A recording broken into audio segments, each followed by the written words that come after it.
Hi guys, how you doing? Welcome to week 6. As you've noticed, my welcome to week 6 video is a couple of days late. And actually I did that on purpose, folks. And let me tell you why. I did that on purpose because I kind of wanted to get you guys to start taking a look at the week 6 materials. And I was kind of hoping that some people would start posting so I could see some response to the week 6 materials and the week 6 presentations and your submissions. Let me clarify that a little bit, okay? And this is going to turn into a little bit of a mini lecture, so bear with me for just a couple seconds. It's going to make this is enormously relevant. This week 6 is kind of where the rubber hits the road. As far as I'm concerned, on my personal philosophy and my personal methodology when it comes to concept development, in terms of approaching a design project, any design project. I want you to think about what I'm saying here, and I want you to really think about how it applies to design, because I'm going to say some things in the next couple minutes that a lot of you are not going to understand or disagree with.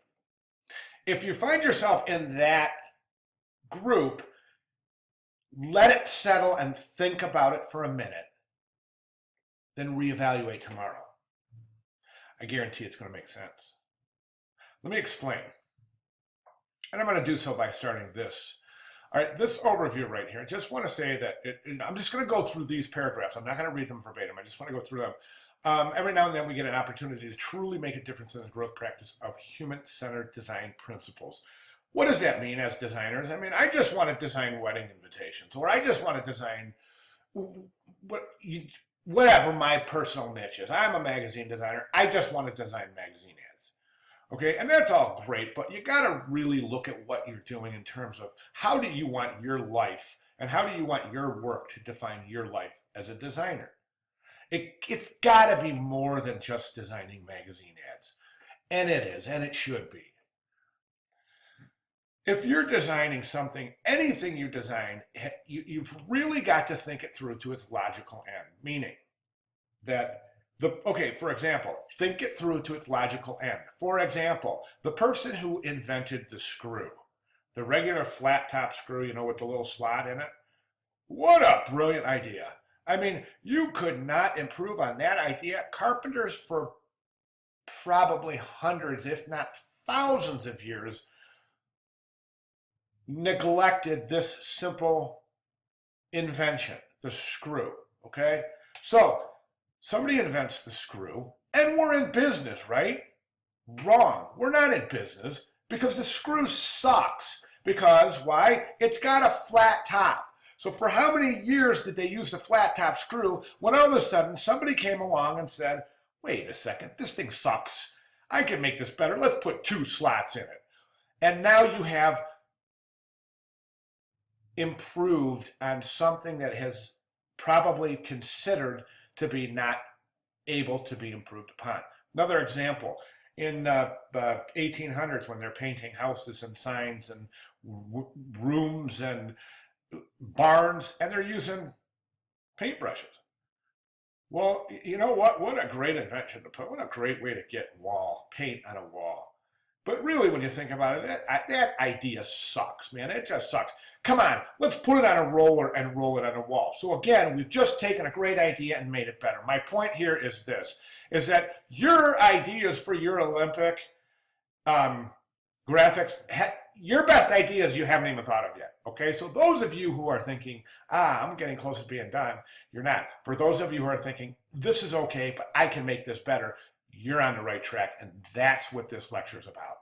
Okay, so we're talking about this. You could explore order of and arrive at are there any more opportunities you could explore in order to arrive at a better solution? And that's the question you need to ask yourself when approaching your Olympic project. So you're asking yourself, is there anything I can do to make this better, or am I done? If you say to yourself, I'm done, then at this point in your career, I want you to seriously reevaluate the way that you look at design. If you are saying to the answer to that question, my solution so far is okay, but I know there's something I didn't get and it's out there and I'm going to find it, That is the design approach that we're looking for. And those of you that are in the first group I mentioned, you'll get there. I promise you'll get there. Hopefully by the end of this lecture, if not by the end of today. Okay, so we have all of these different examples, and here's a couple of different examples of how they improved, how somebody finally improved on an idea and said, okay, this is better. Okay, let me give you a quick example. And this comes down to design everywhere, okay? I had a car, it was a Kia. Kia makes wonderful products.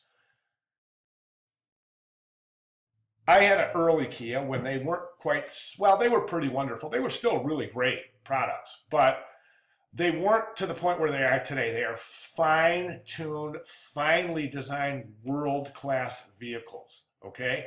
Mine wasn't quite there, but nonetheless, I got in my car, and every day, I'm 6'2". Every day I get in my car, the way I bend my knee, I smack my knee on the dashboard where this thing comes together over here. Every day. Had the car for 5 years. Every day I smack, all right? And every day I cussed out the designer that said, damn it, why did you stop designing at the person at 6 foot?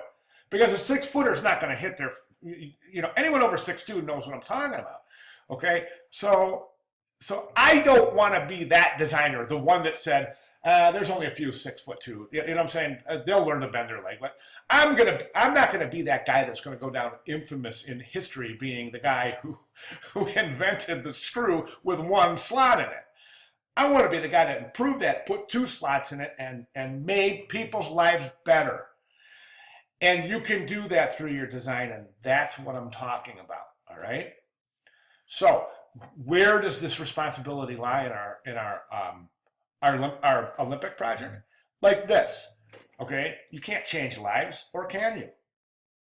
I mean, if you're going to design a bridge, you damn well better understand you could change lives and, you know, what's at stake here. When you're designing tickets for an Olympic event, is it that?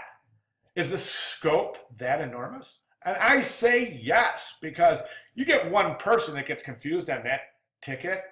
One person out of all the thousands that are going to see that, one person doesn't understand something on a ticket, you failed as a designer, okay? And that's the truth, and that's how you have to look at design, okay? One person, if it doesn't work for one person, it doesn't work. Follow me? I'm being a little bit dramatic here, but you understand what I'm saying. All right, and that's what I want to say, and that's the point I want to make. You guys are doing awesome. I got to tell you something.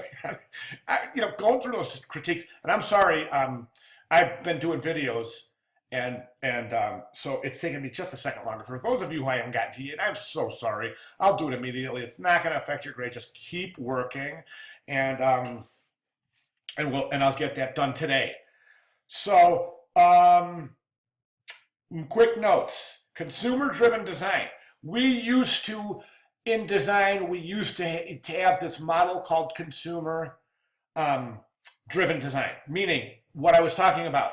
As a design team, we have to look at that person that's getting in the car, that person who's 6'2", and we have to determine if they're going to be injuring themselves or hurting themselves or continuously doing something based on our design, right?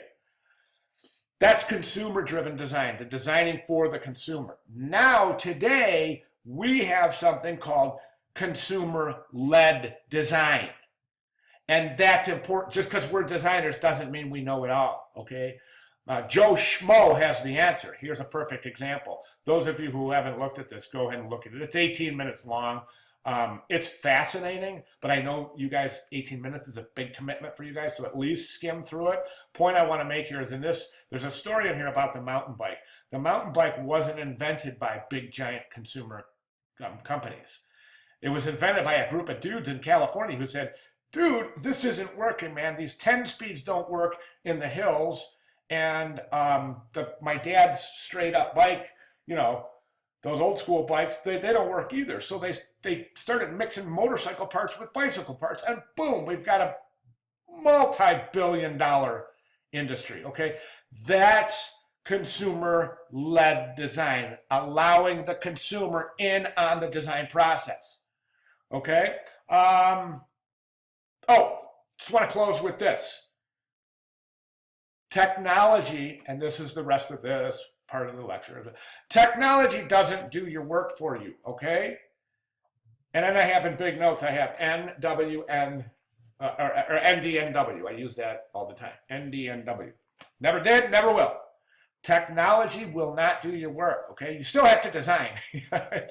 The printing press didn't make writers. It made the process of reproducing writing quicker, okay?